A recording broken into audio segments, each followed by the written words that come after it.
Hello, everybody. Welcome to the Rotoworld Football Show on Tuesday, May 13th. I am Patrick Daugherty, joined as always by my friend and co-host, Mr. Denny Carter. He's a fine man. A lot to talk about today. We haven't talked about, somehow Derek Carr has only been retired for like 4 days. It feels like 4 years, but Derek Carr is retired. We're going to lead the show talking about that. We're going to talk about, do I have the right show sheet open? No, I don't. Or do I? Yeah, no, do I? Yeah, I do. All right. It's like, wow, Jaydon Blue. We're talking about Jaydon Blue on the Cowboys running back situation. We're talking about this guy on the Commanders, Jacory Croskey-Merritt. Never said that name out loud before. We're talking about Woody Marks on the Houston Texans. Basically, we're talking about rookies we have not talked about yet. I'm not sure how I confused myself. And we're talking about Savion Williams, a guy who's coming up in dynasty drafts, fantasy drafts, a lot of opinions on him. We're talking a lot about Matthew Golden. No one's talking about Savion. We're going to talk about that. We're talking about the mock draft we did last week. 12 Rotoworld writers and producers written up on the site by Mr. Lawrence Jackson. But we're going to begin the show like we always do, Denny, talking about basketball. And you have a football truism at quarterback. If he's good, he's Mahomes. Right.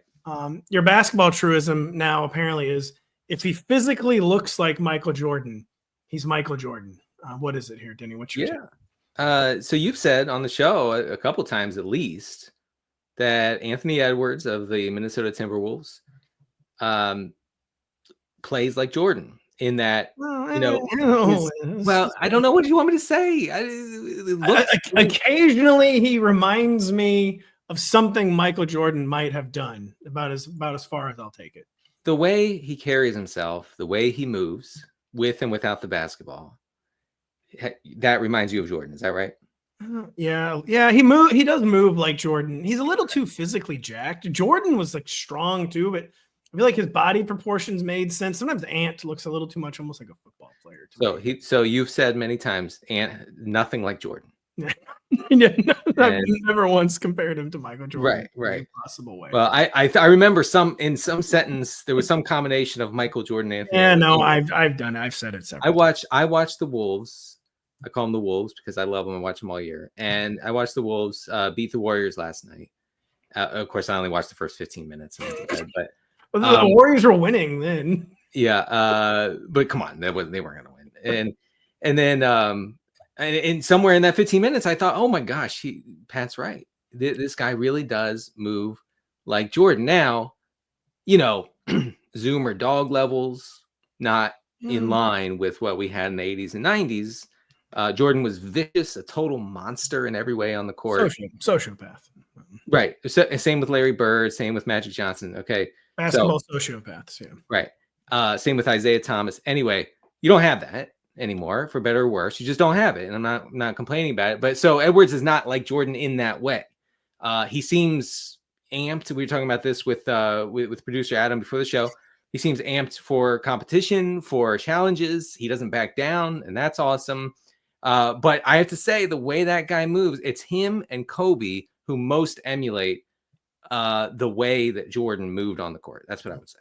I think I think it might be almost too like a specific move. He does the spin move into the lane constantly. Yeah. That Michael Jordan did all the time. I think maybe that's what started to remind me of him. Of course, the physical resemblance is also the thing. The Zoomer dog levels thing. So first off, whatever. The dog levels aren't going to be as high as the crazy guys from the 90s. Compared to the other Zoomers and millennials in the league, his dog levels are near the top. They're very high. You seem to have no memory of him yet trying to talk Kevin Durant off the court in last year's playoffs, where he made Kevin Durant so mad. Kevin Durant had no chance but to lead us to another gold medal in the 2024 Olympics. He did. He had no choice. Yeah. So he had no choice. So the dog levels are high.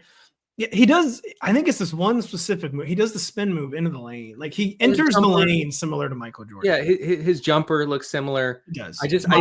I need him to start. I need Anthony Edwards to start wearing a knee brace on his calf, the way that Jordan did late in his career.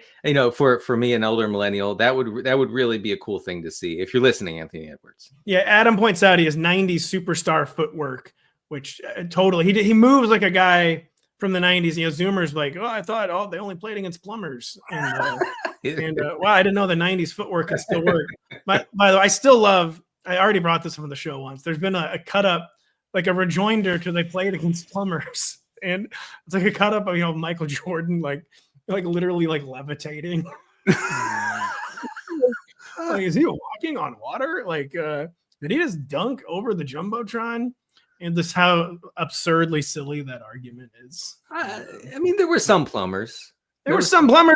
There were plumbers that when he got to the hoop would then hit him with a sack of bricks.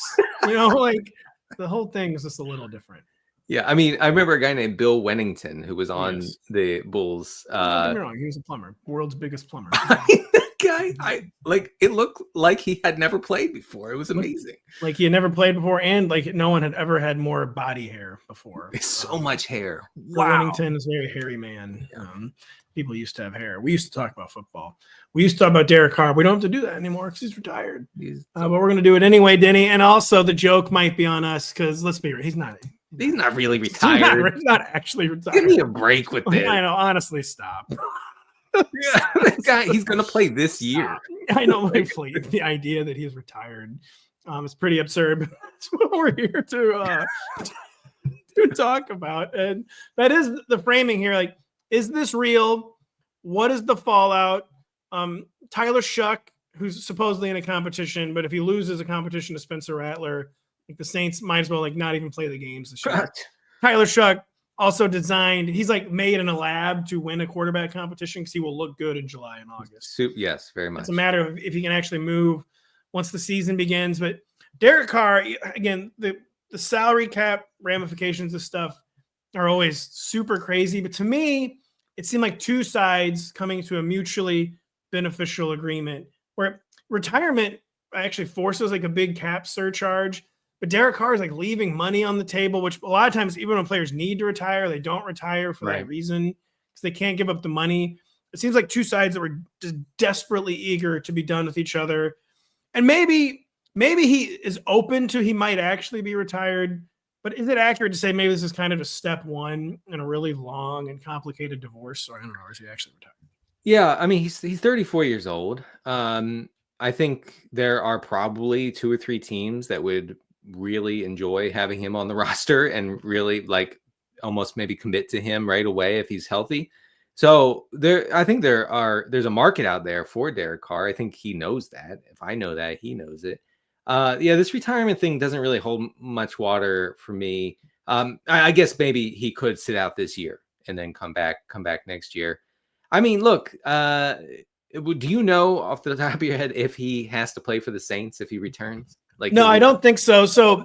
I think the Saints, it's kind of like the Band-Aid has now been ripped. Like all the bonus money or whatever accelerates to this year. The salary cap pain is happening regardless. And my suspicion is kind of, I will retire and leave money on the table. Like the cap is screwed either way, but I will do this for in return for like in October or November. If a team is running back desperate, you then release my rights. Because he's retired, they still own his rights. My suspicion is that there's some sort of agreement behind closed doors that he's leaving money on the table. Yeah. But that's because when it becomes time that he actually wants to play again, they will relinquish his rights. This is kind of what my guess is. I mean, yeah, like, the Steelers, are you kidding me? Like the Steelers would probably love to have Derek Carr in the fold. He'd instantly be better than Mason Rudolph, right? So, I mean, probably anyway. Is he better than Aaron Rodgers now? Yeah, I think so. But I don't know if that matters because if Aaron Rodgers signs, then he starts 17 games probably. Yeah, well, I don't know about that. I don't know. You're going to bench Aaron Rodgers? He's getting really close to any potential hit. He could be on the gurney. I'm sorry. I didn't mean that. Obviously, if he gets hurt, that's the whole thing. But I'm talking about from play. Like if Aaron Rodgers signs with you, the implicit agreement is no matter how bad I am, you can't bench me. One of the only guys I think who would be Mike Tomlin.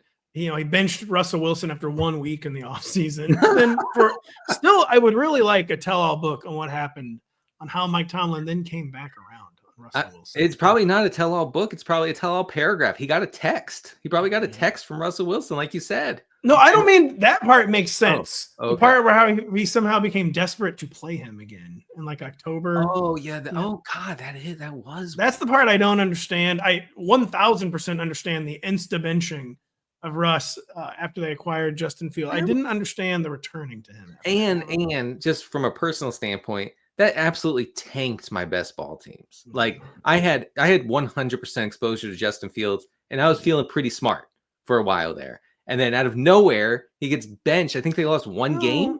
Out of nowhere, they did lose one game. He wasn't playing great, but Russ never played better than he did the rest of the season. He was making the fantasy machine go burr. That's all I know. Pretty weird. So Derek Carr, I don't think Derek Carr could sit out a year. He's not good enough to sit out a year. He's the classic guy where if a year goes past, he'll be like a time marches on guy. Like no front office next spring. Like, oh, what about Derek Carr? Like he needs to be like a mid-season addition this year. Yeah. I feel like if his career is going to continue, but his career either way is not continuing in New Orleans. And Tyler Shuck, he does have interesting players at his disposal. Chris Olave, Rashid Shaheed are matchup flipping type receivers. Chris Olave has a long injury history. Rashid Shaheed is returning from a very bad injury. But Tyler Shuck, talk about a guy who will be starting 17. I mean, Spencer Rattler it's not even a real competition. Stop with it. You gotta stop Saints insulting everybody. You're insulting your fans, you're insulting fantasy managers, you're insulting Tyler Shuck. He's not gonna play much this year. Give me a break with this. This guy's bad. And the reason I completely pulled the plug on any possibility that Shuck's gonna be good is because the one thing that he had going for him last year, I know he played 18 years in college, but last year was a very low pressure to sack ratio, right? Which is usually a good sign of being able to carry that over into the NFL. And then you and Kyle told me that's because he threw the ball away, and I looked it up on Pro Football Focus, and it's true. He leads the league. He leads the entire nation in throwaways. So it's not like he's making plays when under pressure. He's just throwing it away. So it just can't work. And Rattler is going to end up starting games this year.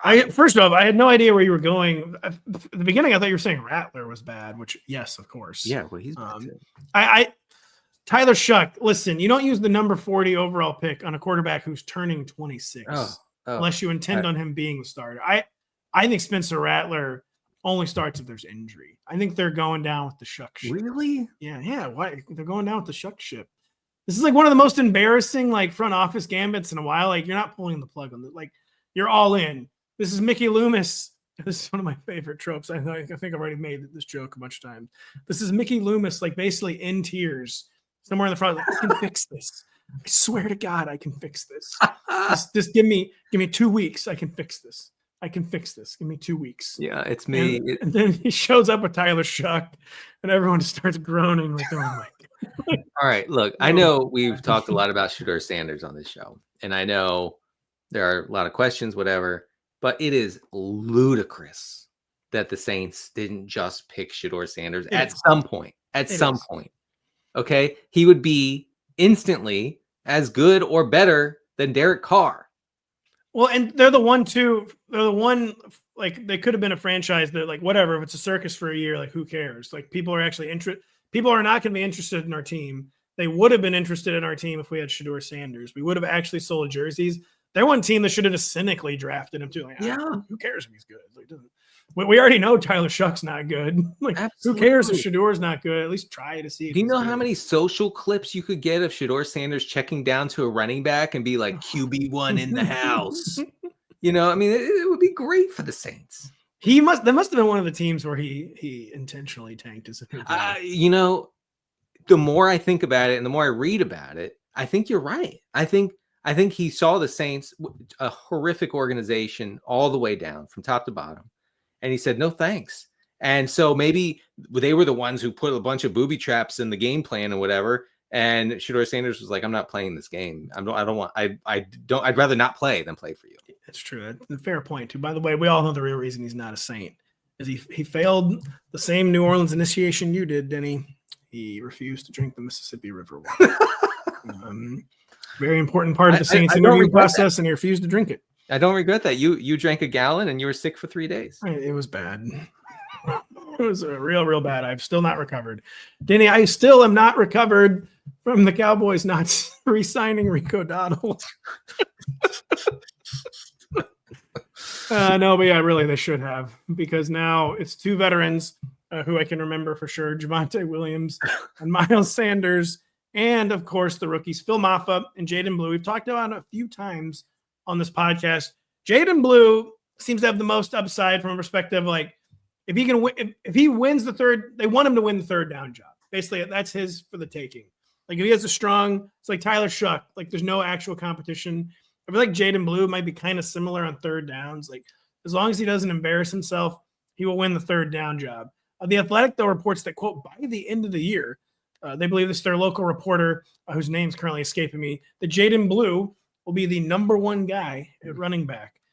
This is kind of, if I had to not draw straws, because that would be chance. If I had to bet, I would bet on Jaydon Blue probably emerging triumphant here, not very strongly.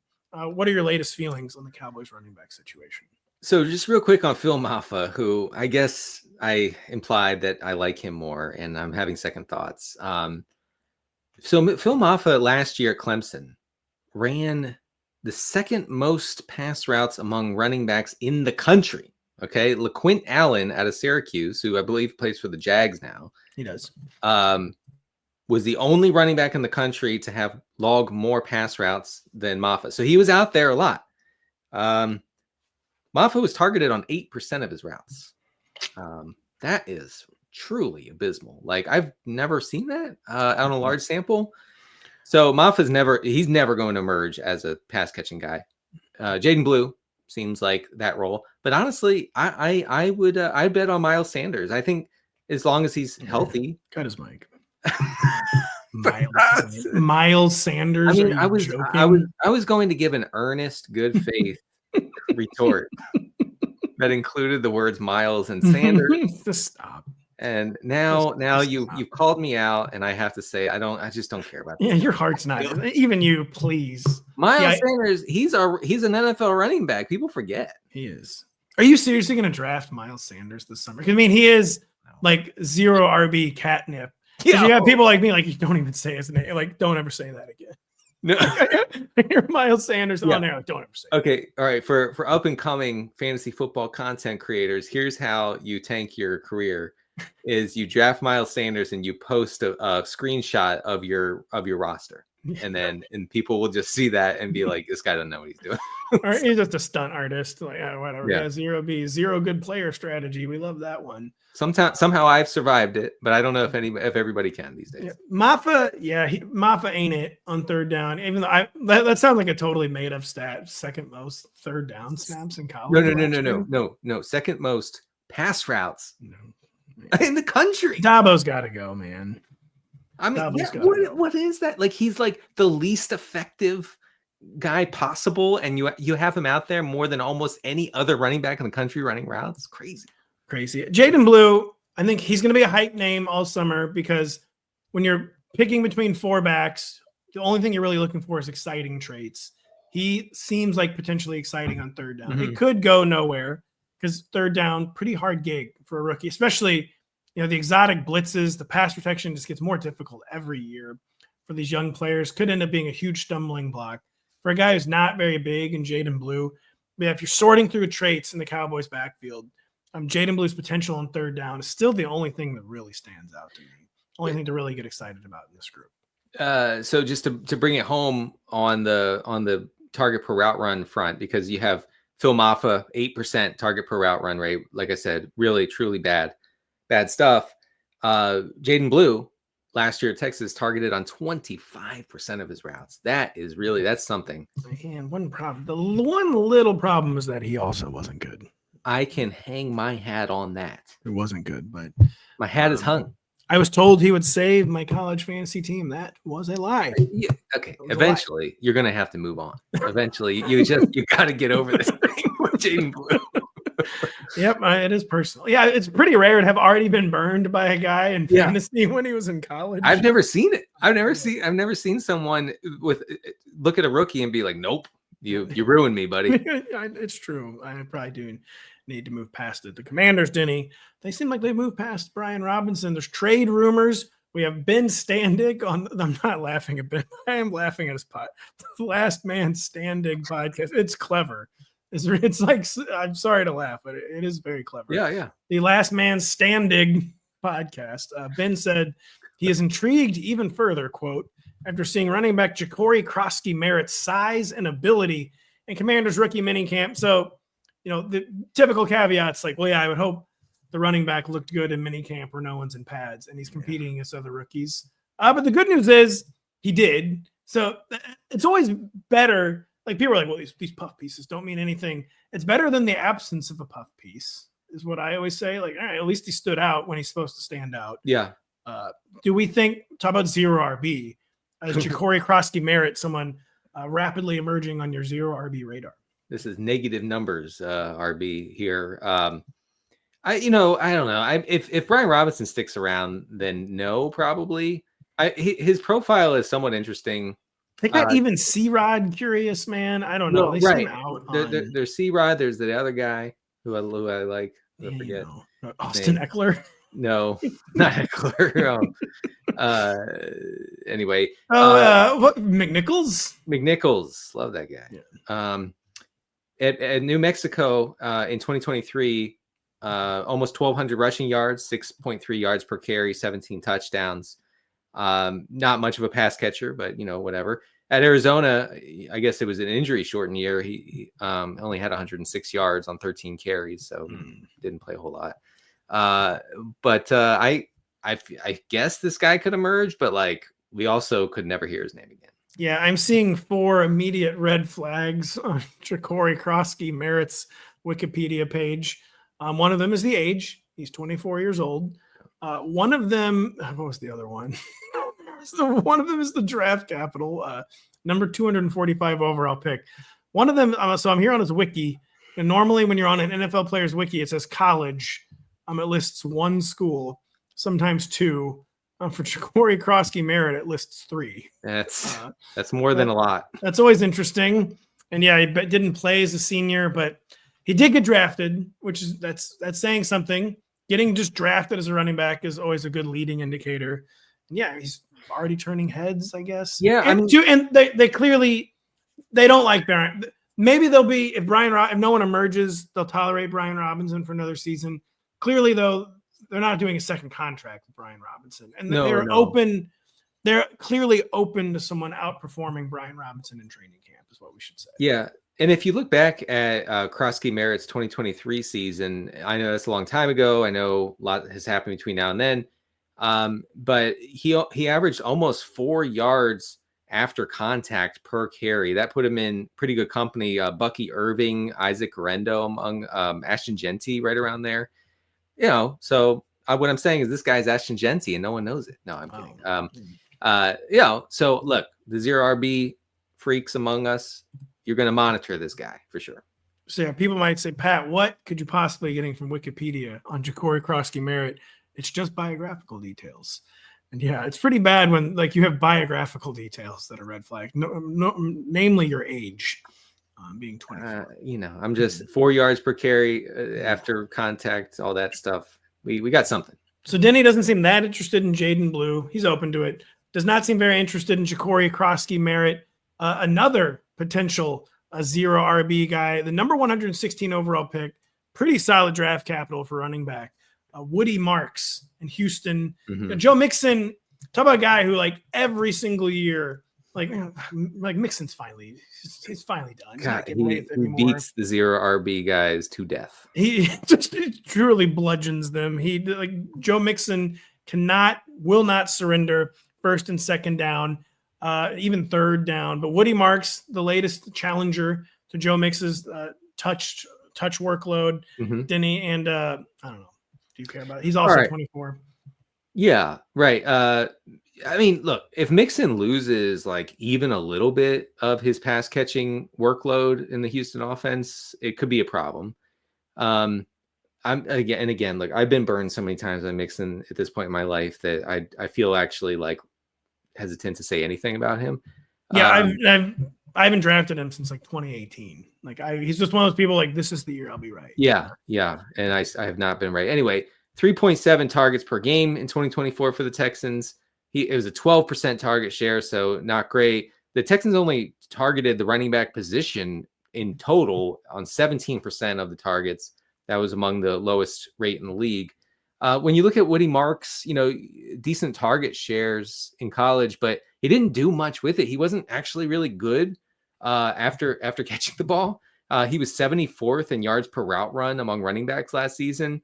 He was 108th in yards per reception at 6.8.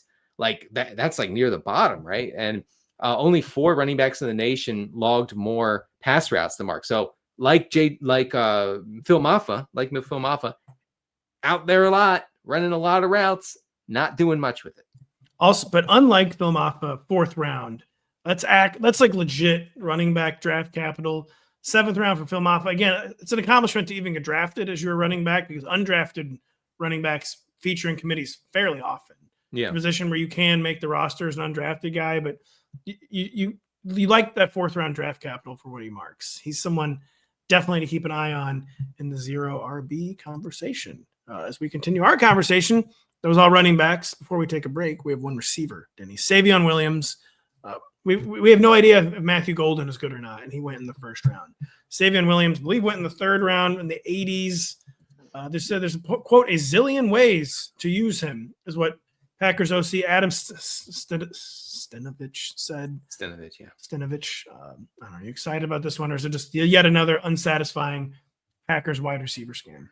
Right. I mean, I think the fact that there are a million ways to use him is probably not good for him. That means he doesn't have a position.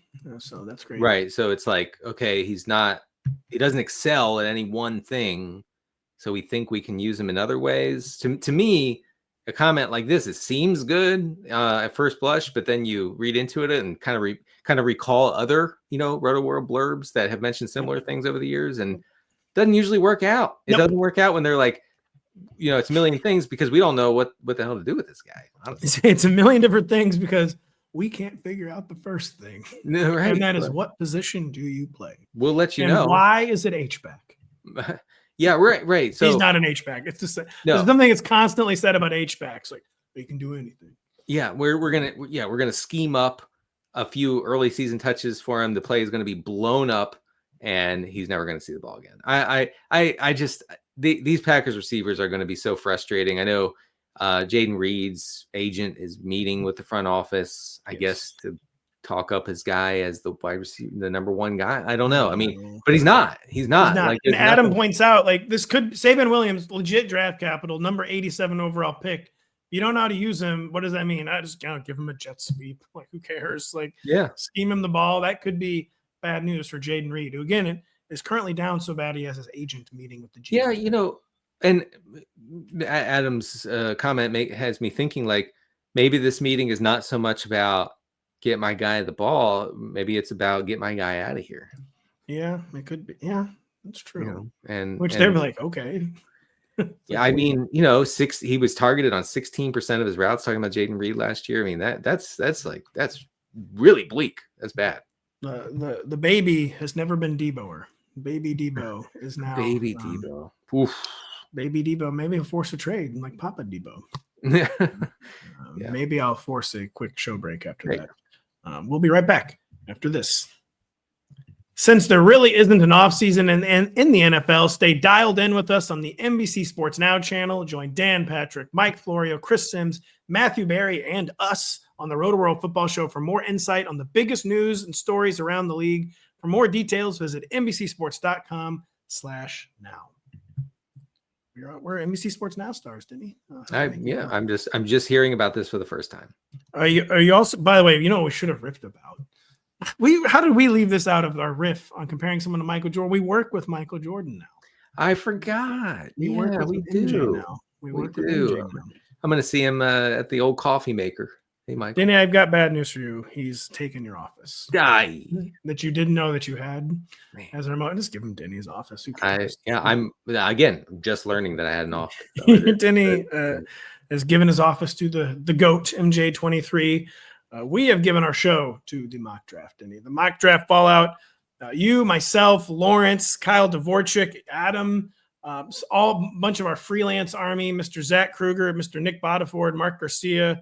We all got together, did a post-draft mock, 12 rounds. Again, we finally know what we did a pre-draft mock, which was very difficult because I don't think I allowed prospects in it, and then everyone got mad at me. I was like, "What?" So now it's illegal to do a mock. without players who are going to be in the league. And everyone's No, like, but it should be. It should be, actually. It was kind of tedious. This was a lot more fun. All the rookies in the player pool. A lot of interesting storylines, but we just talked a lot about the rookies. One storyline, Denny, is that Lawrence Jackson, who's not here to defend himself, he couldn't join the show. So listen, Saquon Barkley is the RB1 until proven otherwise. It's not as simple as, of course, just cutting and pasting last year's result, but Barkley, more often than not, it's going to be not only the RB1, probably the number 1 overall player. He'll be contending with Jamar Chase and Justin Jefferson as always, but Lawrence, he wasn't reading all that. He took Jahmyr Gibbs, number 1 overall. Jahmyr, amazing year last season. He's an interesting contrarian dark horse for number 1 overall. But so the question will be, who is more likely to finish as the RB1 overall in 2025? Is it Saquon Barkley, or is it the field? The field, of course, including Jahmyr Gibbs. I'd say the field. The answer is always the field, of course. But Yeah. how strongly do you feel about it? I don't feel that strongly because Barkley's position is so locked in and his workload is so locked into a massively run first team. He gets a pretty good number of targets, considering that nobody gets a ton of targets in the Philadelphia offense. So that helps a lot. He's going to get every single goal line look that Jalen Hurts doesn't run in himself. So he has all that going for him. I think the Gibbs thing. So the Gibbs thing is contingent on David Montgomery missing time or being phased out, I think. Not necessarily. What it could be contingent on is David Montgomery. Well, he has begun to miss time. He's getting older. He missed the entire stretch run. There's now back-to-back years where David Montgomery got injured and Jahmyr Gibbs just very easily handled the mail. Sure. That's probably hard to unsee. And I think what could happen with the Lions offense this year, the bells and whistles guy, Ben Johnson, he's gone. Not that Dan Campbell's not a bells and whistles guy, but when you lose like the mastermind OC, you could get like a meat and potatoes reaction. Like, listen, Ben's not here anymore. We're the guys who's here. Let's just do what we do best. And we love David Montgomery, but Jahmyr Gibbs is like our best player on offense right now. Even with Amon-Ra St. Brown, we can make a strong argument that Jahmyr Gibbs is our best player. Like, why are we getting fancy? Like, why are we making this complicated? Just give Jahmyr all the work he could possibly handle this year. I think that is like a plausible outcome. Maybe not the most likely outcome. Mm-hmm. I think that is a very plausible outcome. Sure. And, Gibbs, like a lot of great running backs over the years, he doesn't need a ton of opportunity to post like silly fantasy numbers. He can do it on 15 touches a game. You can't say that about a lot of guys. So I'm not saying that it's like wholly contingent on him seeing 25, 30 touches a game, because that's probably just not going to happen here. I do think it'll be interesting with Gibbs and Montgomery, maybe Montgomery more so because he's a little more sensitive to game script. If the Lions defense remains bad, they were so bad at the end of last year. I know that had a lot to do with injuries. I know they've tried to add in the offseason and through the draft to strengthen that unit a little bit. But if they're really bad again, then there's going to be a lot of games where Gibbs is out there catching passes and Montgomery's not really on the field. So I think that I could look silly in that scenario as well. And Gibbs could easily be the RB1 in such a scenario. So Gibbs, he's not usually going to be the RB1 in your fantasy drafts. It's almost always going to be Saquon. Maybe it'll occasionally be Bijan Robinson. He was actually the RB2 to Nick Bottaford. We got cute. Industry guys always get cute. We made Saquon the RB3 and the number 5 overall pick. Again, that will not so cute. That will not be typical. I'll tell you what else will not be typical. I feel like is Jonathan Taylor falling to RB9. He went after Bucky Irving, which that I feel like that is defensible. I took Bucky Irving, for instance, ahead of Jonathan Taylor. I went by Devin Achane, though. Why are apparently like our industry's greatest minds all too content to pass on Jonathan Taylor? What do you think's going on there? Yeah. And are you a part of that crowd? I saw my industry's greatest minds. And the takes, I've seen takes from them you would not believe. You would instantly start crying. I don't know. I mean, Jonathan Taylor, I think in standard scoring leagues, I think that he has a lot more appeal. Because he simply doesn't catch passes. Even though he could, That's what's frustrating is that he could. Last year, Taylor 27th in running back targets, 50th in running back receptions. He was targeted on 11% of his routes. That really wasn't too different from 2023 when he was only targeted on 13% of his routes. So he's not a huge factor in that way. Are the Colts going to be good enough to establish it and run a lot this year? I don't think so. I will say this. I haven't looked into the splits, and maybe I should have done that before the show. Some think I should have, but I'm wondering if he would be better with Daniel Jones compared to, with Anthony Richardson. Richardson takes a lot of those high value rushes inside the red zone, inside the green zone, the 10-yard line. That's a really tough thing to overcome for a running back. So Taylor RB9 sounds kind of crazy in a vacuum because he had a pretty quintessential Jonathan Taylor season last year, 1,400 yards in only 14 games. But 14 games there is part of the problem. So that was actually his 3-year high. He's missed at least 3 games each of the past 3 years. He's almost certified injury prone. I mean, that's not the right tag, of course, but he's missed a lot of time. He gets banged up, yeah. Maybe almost chronic ankle woes. That's a problem. The pass catching, which was there a little bit at the beginning of his career, is just totally gone. They have so much target competition. They have an unsettled quarterback situation. It's not like it's a good defense.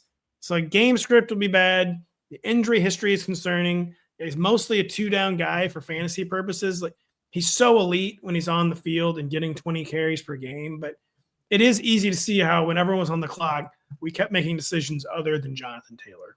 Even though it felt like a really far fall, it is easy to see how he rationalized making Jonathan Taylor the RB9. So I think Bucky Irving over Taylor is the right call. Thank you. You did the right thing. Thank you. And Achane over Taylor well, what are we going to do with Achane this year, man? So most is gone. And I think that actually means that Achane is a better pick than Taylor. Yeah. Why do they use Achane like Jerome Bettis? I'm just not really clear on this. I don't think Mike McDaniel is a very creative guy. In the end. He's someone who needs someone telling him what to do. He's clearly a good offensive coordinator, but he needs like the coach to go on his head say like, oh yeah, no more goal line carries for Devin Achane, right? So Achane needs the CMC treatment. He does. And he's not used like that in the Miami offense. I guess the difference also could be that CMC is just a lot better, but I would like to see. But Achane has that PPR floor that was kind of mind blowing at times last year. So I could see him over Taylor. Denny, Kyle Dvorak, who's not with us here today, he will be on Thursday.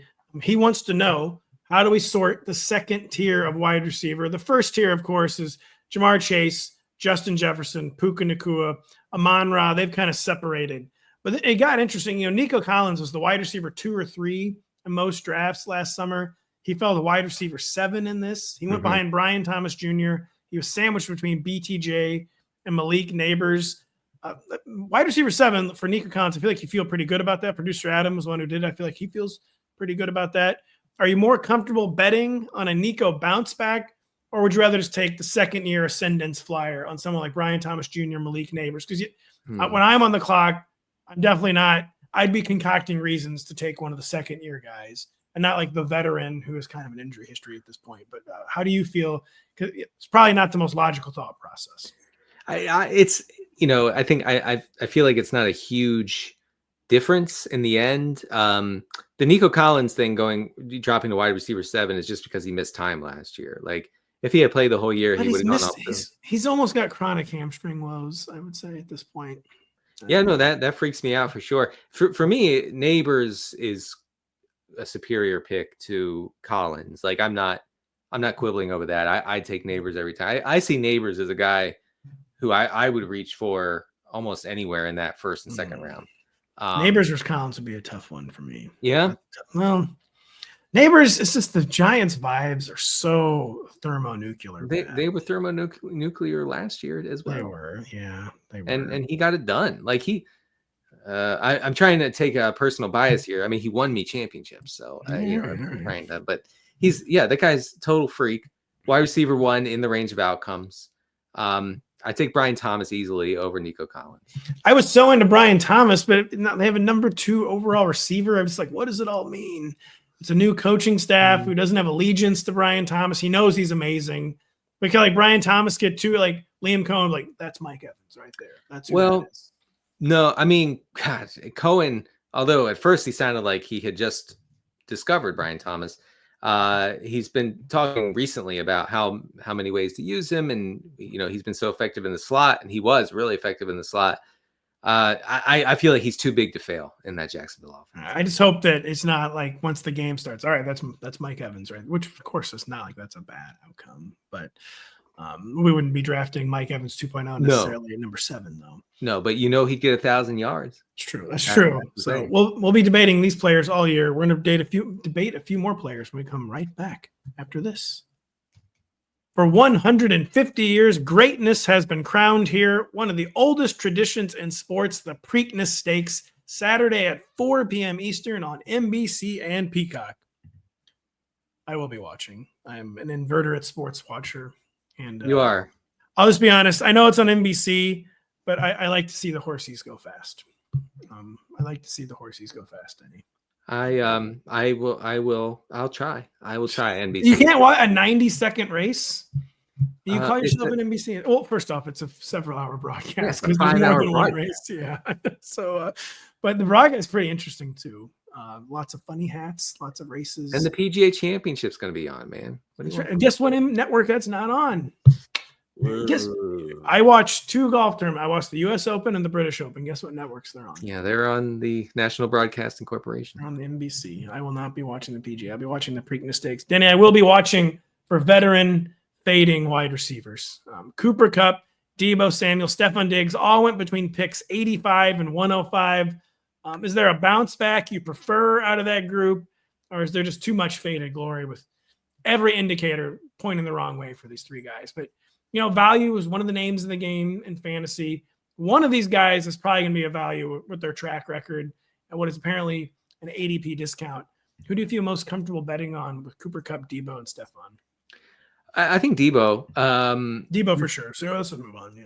Yeah. Lay out Deebo because I've been feeling the same way. I feel like he's got to have the most left to give for some reason, but I don't know why I feel that way. Why do you feel that way? His numbers have not dropped off that much in recent years. I mean, he's been banged up constantly, and then there's the stuff that's hard to quantify, how much did Deebo want to be in San Francisco last year? Like, how much does anyone want to be on that team, man? Like Kyle, you could just maybe make the locker room slightly less tense, right? Like make it so that it's maybe like the 3rd most toxic locker room instead of the most toxic locker room. And like a guy who wasn't even a player. I think he did play in college. I forget, but he's not like. I just don't think Kyle Shanahan's the right guy to be setting the icy locker room tone. No. And yet he insists on it. Yeah, I mean the guy doesn't even bend the bill of his hat. How's anyone supposed to take him seriously? I know. Come on, man. And he's too old. You're too old for that, Kyle. Yes. So I think Deebo has a lot more left in the tank. He's in a really good offensive scheme.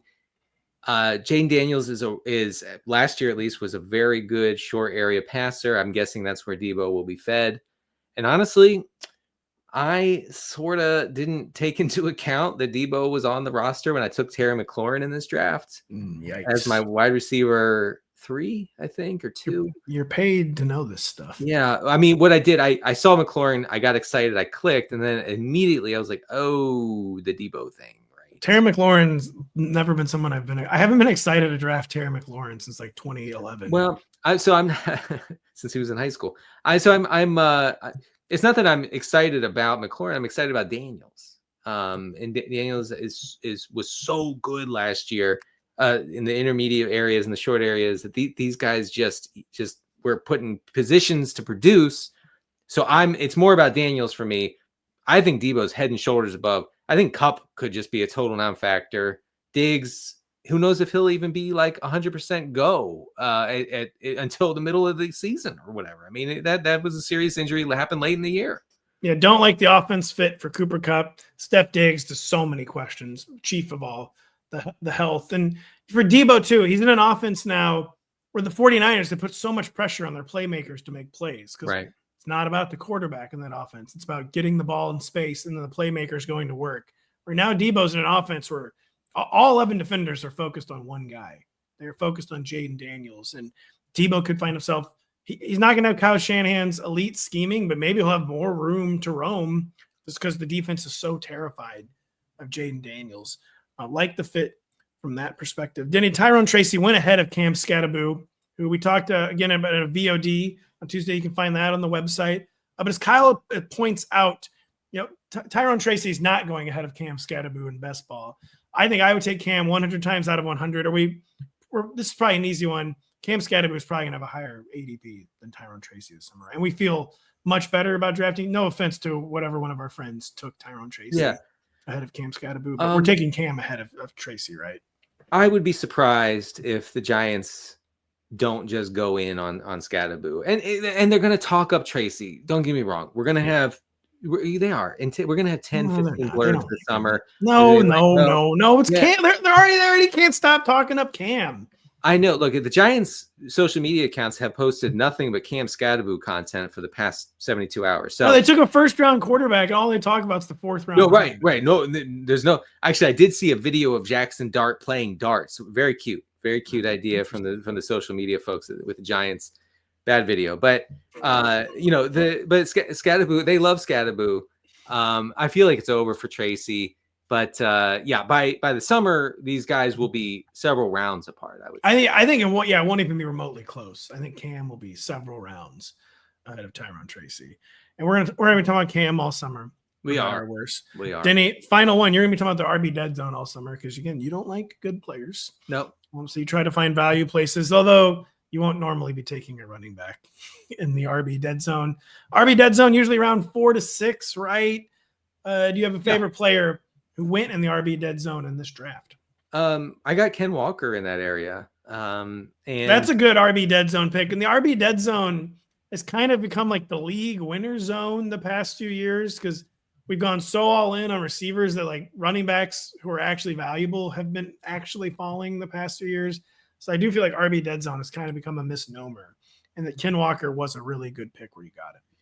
Yeah, thank you. I felt pretty good about it, considering that the Seahawks spent this offseason purging the organization of any remnant of the pass-heavy thing that they tried to do last year. They did. He said, Mike McDonald, right? Yeah, he said, look, I saw what you did, and we will never do that again. No. We are going to run the ball forever and ever, amen. We're going to get back to Seahawks football, and that means a bunch of carries. That means a bunch of running. So Ken Walker obviously would be the beneficiary of such a change.